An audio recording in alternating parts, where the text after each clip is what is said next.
Namaste. Welcome to the Vedic IAS family.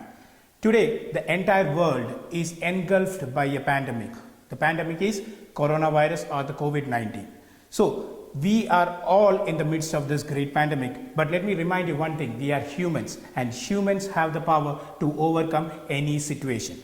That is our skill. And the right platform for you, for your success is Vedic IAS. So here I am, your host Sreejith Pillai, and I would be taking you through today's session. So what am I going to do today? I am going to take you through my specialization, that is geography. The geography as a subject is a very important component of our civil service prelims exams.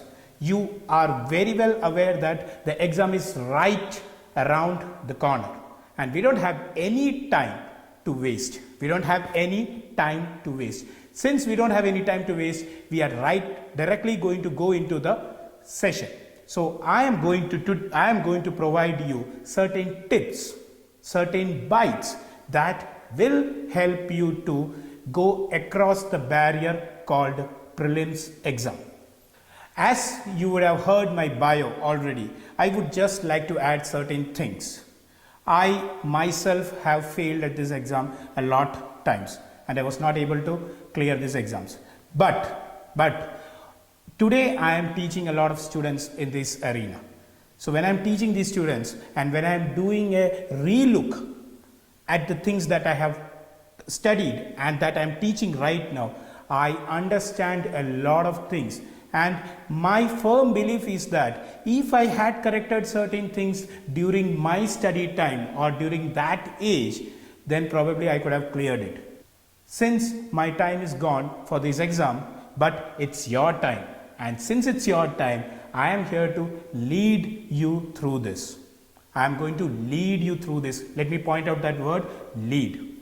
Okay, so when I'm going to lead you through this, let us be very sure that you should be a targeted person, a precise person. You should be completely focused for this exam. Only then you would clear it. Since I was not able to clear it, I feel it is my right and I feel it is my need to teach and train students like you. So I would not call you students, I would call you rather aspirants. So that would be a better word. So I am going to right now lead you through my session. In this session, I would be providing you certain tips and bites, as I said earlier, for passing the geography section in the prelims 2020. Let's get into the session. So first now, what are we going to look into this session? Or what are we going to do in this session? In this session, what we are going to do is, we are going to analyze the number of questions that have been asked in prelims since 2012. So I have taken or compiled the data from 2012 to 2019. This data would be there on your screen. You can have a very good look at it. If you want to have a better look, you can either pause the video and then have a better look.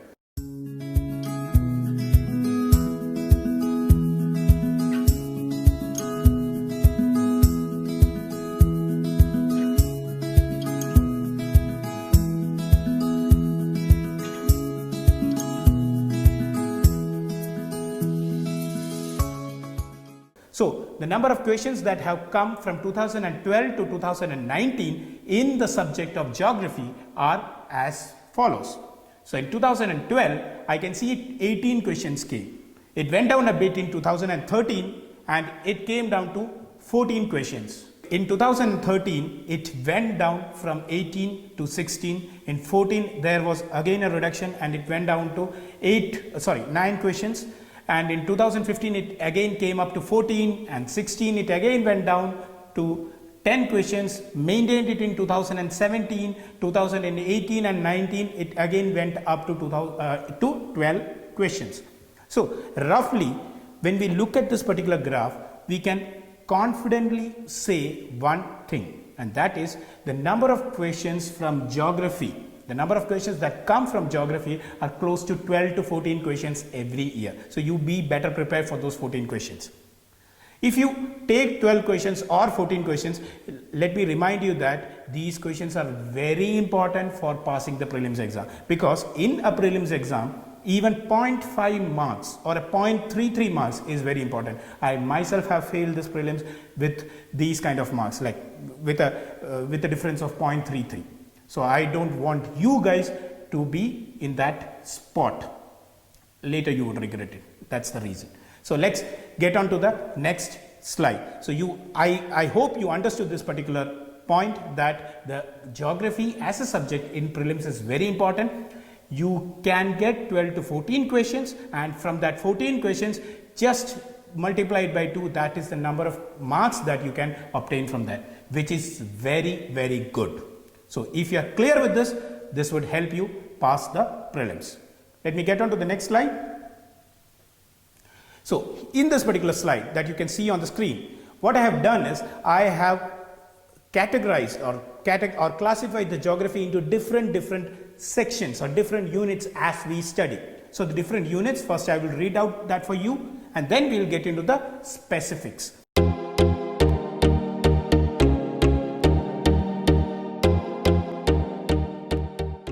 So the first categorization is solar system. The second one is geomorphology, then it is climatology, then there is oceanography, then there is soils, a part of biogeography, then there is world map, then there is Indian geography, and finally there is India's map. So these are the different focus areas from which questions have been asked in the prelims exams since so many years, but I have compiled the data from 2012 to 2019.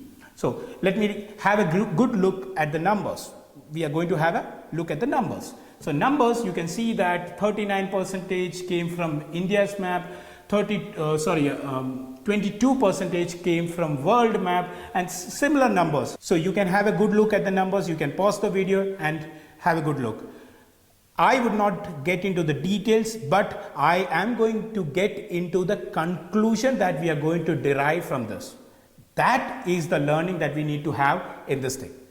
So what is the learning that we get from this? There are certain very important focus areas that we should be focusing for our prelims, and that has been the trend all throughout. Let me point out that I have just provided the data from 2012, but this has been the case even before 2012. That is, with the previous question pattern, this was the case. If you take the questions right from 1995 onwards, even then this was the case. So that is why we need to be very targeted. As I said in my intro, we need to be a very targeted person. We need to be a very focused person. Only a focused, targeted and a consistent person can crack this exam. If you are focused, if you are targeted, but if you are not consistent, then there is a challenge. So I would rather have these qualities in my aspirants and in my students. So if you have these qualities, you can clear this. So let me again point out the focus areas here. There are two focus areas that are coming out of this, data. So from this data, you can see that two focus areas are world map and India's map. So now there would be a question in your mind. Sir, you are not talking about other sections. Are you not going to talk about climatology? Are you not going to talk about geomorphology or oceanography? These would be the questions in your mind. I am not going to talk that in today's session. Why? I will tell you. Because today's session is about the tips that are required to crack the geography in prelims 2020. So when I am talking about the tips, I cannot go into the specifics of oceanography and geomorphology and climatology and start teaching you that, because the exam is already right around the corner and the questions have already been prepared. You are in your final stages of preparation. So I am not going to go into geomorphology and start explaining all the details. That is not going to help in this at this point. Okay, so that's the reason why I am not going to go into those areas, but I am only going to talk about the focus areas, and with 10 days or 5 days at your hand for this exam, with 10 days or 5 days or even 15 days at your hand, these are the things that you should definitely focus and try and practice at your home. That will definitely help you score at least 8 to 9 or even 10 questions right out of the 12 or 14 questions that are asked in geography. So because you have already prepared the basics, you have already prepared the concepts, you have already prepared the physical geography part and the Indian geography part. So those things I'm going to avoid today, but just focus on these two areas, which is the map, and under the map it would be world map and it would be India's map. So that is where my focus would be. So you can see the different numbers again. I've changed the slide and you can see that now the numbers that are appearing on the screen are for the years 2016, 2017, 2018 and 2019. If you look at these numbers, in the pie chart, you can see that the combination of world map and India's map has yielded more than 50% of the questions that are asked from geography.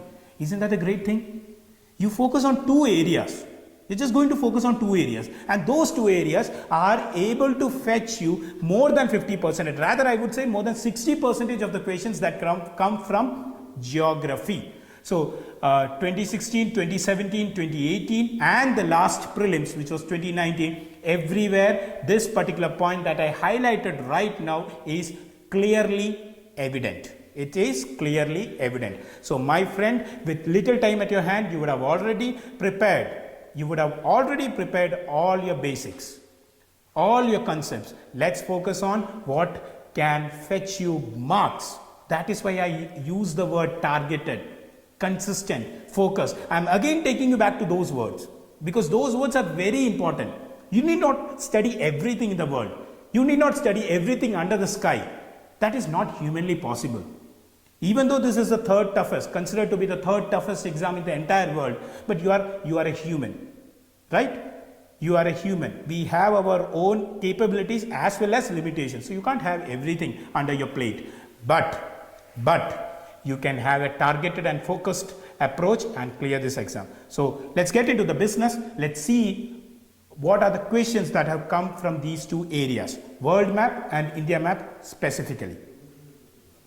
So this slide, what I am going to take you through is, I have prepared, or I have rather taken certain questions, not every question, but certain questions right from 2012 to 2019 from the areas of world map and India's map.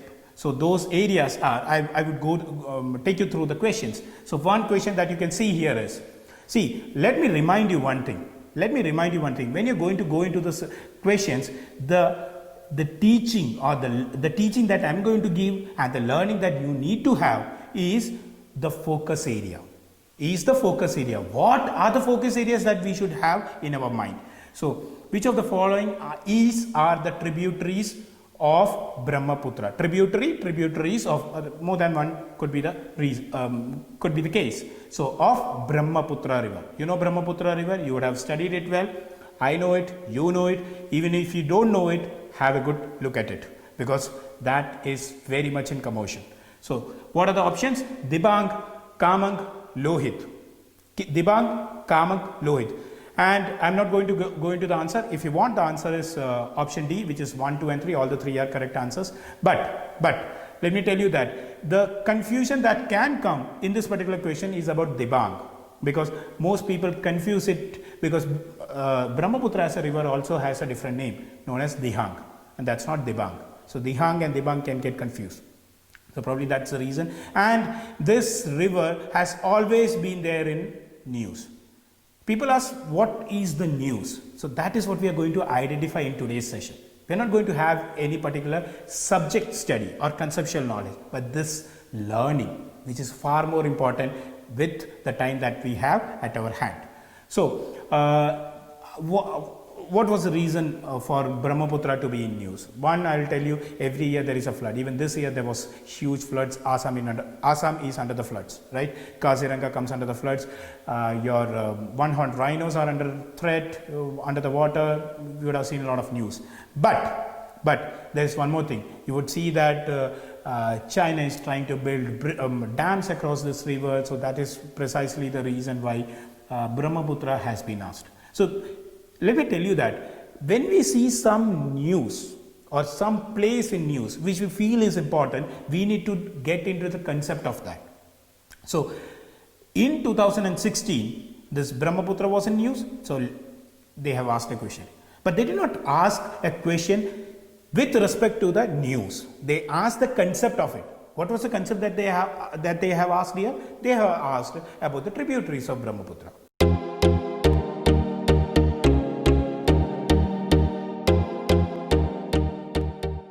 So, are you getting my point? I hope you are getting my point, because this is very important. Places would there be in news, but that doesn't mean that why was this place in news is not very important. But what is very important is the conceptual learning behind it. Okay, so that is what I am trying to highlight here. So similarly, next one, recently linking of which of the following rivers was undertaken. This was another question in 2017. Let me get into this question. So interlinking of rivers is a very important topic. Yes, suggested by our own Dr. APJ Abdul Kalam and carried forward by the present union government. But the question itself starts with the word recently. So you can see how much of importance UPSC gives to the current affairs as well as the contemporary affairs. Now let me just point out one thing. People often get confused between current affairs and contemporary affairs. See, current affairs is nothing but the current affairs or the news that came in the last 1 year or maybe 1.5 years. And contemporary affairs is the news that came in the last 3, 4, 5 years. Or maybe even 6 years. So that is basically contemporary affairs. Why do UPSC gives importance to contemporary affairs and not just current affairs? Because current affairs, 1 year everybody can read it, right? But to read 3, 4 years or 4, 5 years is a challenge. And let me remind you one more thing. There are so many veterans who are already writing this exam since 4 years or 5 years or maybe even 6 years. So to have a consideration for them, to have a consideration for their effort, these kind of contemporary affairs are also asked. But this is clearly current affairs. This, when they have used the word recently, it is clearly current affairs. So the answer is I think Godavari and Krishna. That is where the interlinking happened. But remember the learning. Everywhere remember the learning. That is what I want you guys to remember from this session.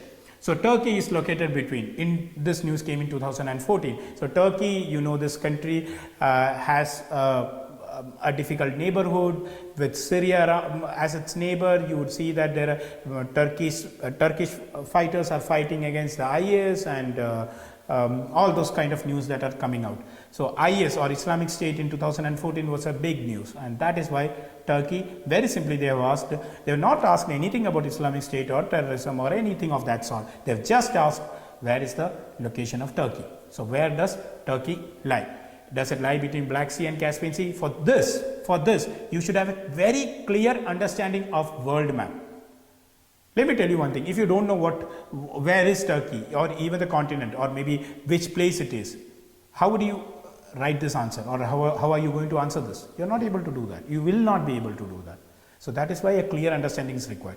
So people say that Turkey is in Europe, some say Turkey is in Asia. It's actually a transcontinental country. So it's available it's there in Europe as well as in Asia.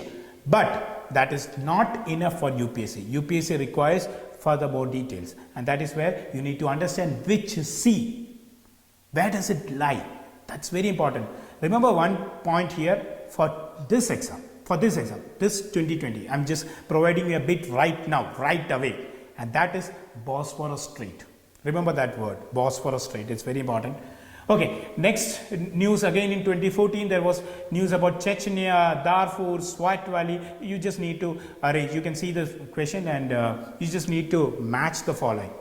So how are you going to do that? Swat Valley is in Iraq. No, yeah, Swat Valley is in Pakistan. Everybody should know it, and a UPSC aspirant should know it. So from that you can get the questions and you can see the learning behind it. I'm just going to get into the next slide because I have prepared 4 slides. Every slide has 4 questions just to have a feel around my learning, the idea that I want to put across in today's session. Okay, so next slide is Mediterranean Sea is a border of which of the following countries? This question has been asked not once but twice. I don't know what is the fancy around Mediterranean Sea, but Mediterranean Sea is a very hot topic for the UPSC. So Mediterranean Sea, I can provide you the code as well. I'll provide you the code right away. I'll not wait till the end of this session, but I'm going to provide you the code right away. If you want to remember the names, of the countries which open into Mediterranean Sea from the Asian side. Remember the Asian side. Why am I stressing that? Because Mediterranean Sea has borders with Europe as well as Africa. So I'm not talking about Europe, I'm not talking about Africa. I'll provide you that as well. But when we talk about this particular Asian nations, the code is very simple. The code is C list. C list. I'll spell it out for you. C as in cat, L-I-S-T, C-L-I-S-T, or you can call it CLIST. Now I'm going to expand that for you. C stands for Cyprus, L stands for Lebanon, I stands for Israel, S stands for Syria, and T stands for Turkey. If you remember this code, this question is just a cakewalk for you. So this is where your focused approach comes. That is what I am trying to point out. Maybe this is that 50th time I am speaking about focus areas, about targeted approach in this session. Okay, let's move on quickly to the next question. Certain towns were asked: Bhadrachalam, Chanderi, Kanjipuram, Karnal. 4 towns were there, and you need to know which centers are famous for sari production. So Kanjipuram Pattu, we all know it. Chanderi saris, we all know it. But something which we don't know is about Bhadrachalam and Karnal, because they don't have anything of that sort. So the answer is Chanderi and Kanjipuram. Again, let's understand that Chanderi, Kanjipuram, Pattu, all these things have got GI tags as well. They have got GI tags as well, and they are our culture, right? They promote the MSME sector. So these things are very important for the UPSC, and they are very important for the government. So it should be very important for you, that is an UPSC aspirant. So that is where your focus should be. Okay, let's move on quickly to the next one. Great Nicobar is a place. Which place is geographically closest to Great Nicobar? Great Nicobar is an island in the Andaman and Nicobar group of islands. Here you can see Sumatra, Borneo, Java, Sri Lanka. The answer is clearly Sumatra. If you don't have a clear understanding of our islands and the map around it, you are not going to answer this. So map again is a focus area here. Okay.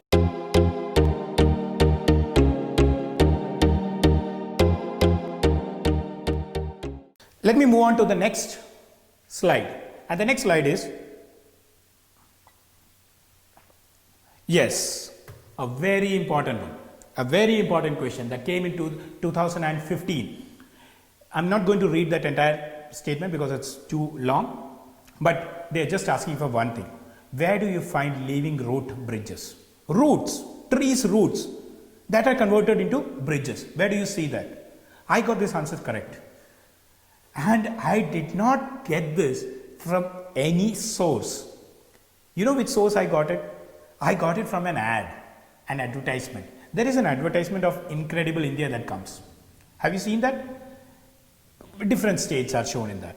So under that advertisement of Incredible India, they have one particular ad for the entire Northeast region.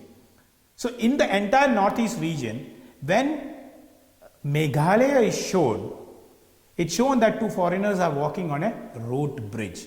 So that clicked. So what is the understanding here? What is the understanding here? Is that the is the understanding that you should be watching more TV and more ads? No, that is not the understanding here. The understanding is you should always keep your eyes, your ears and your brains open. You should always keep your eyes, your ears and your brains open. If your eyes can't reach a place, go for your ears. If your ears can't reach a place, go for your brain. Use your cognition. Use your skills. Understand what is there. So that is what helped me in this particular question. So road bridges, living road bridges, Meghalaya. Why this is in news? Because see, Northeast has been a place of special focus for the government. Be it any government, even the current government, it's a special focus area. That's why this has come. Next one, Denisovan. This was clearly in news. This was clearly in news. This came in the Hindu newspaper and every other newspapers covered it as well. So what is that? It's an early human species. It was discovered, and it was a very simple question, because people who read the news for that current year in 2019, they would have got it completely right. Next one. This is again very simple. This particular question that I'm going to discuss right now explains the importance of studying India's map. It's a very simple question, and the question is, which is the easternmost and the westernmost state of India? So if you know, you know it. If you don't know it, then it's gone. So what should you know in this case? India's map. India's map is very important. So what is it? The answer, you would know it. It's very simple. Arunachal Pradesh and Gujarat. Some say it is Assam. No, it's not Assam. It's not Assam. It's Gujarat and Arunachal Pradesh. These are the western and the easternmost points of India. So that's very important. Next one. This came in the news, but this was not very much covered by all the newspapers, but I had seen some references in Hindu, but this was a global news. So this question that you can see on the screen here is, which of the following seas or lakes have dried up or have shrunk due to human activities? The options are Aral Sea, Black Sea and Lake Baikal. So Lake Baikal, you would have studied in your school that this is the largest freshwater lake in Asia. But Aral Sea, Black Sea and Lake Baikal, these are the options. And I think I got it correct that year, and that the answer is Aral Sea and Lake Baikal. You would know the answers because you would have already done it. But the learning here is Aral Sea was in news, Lake Baikal was in news, in the global news.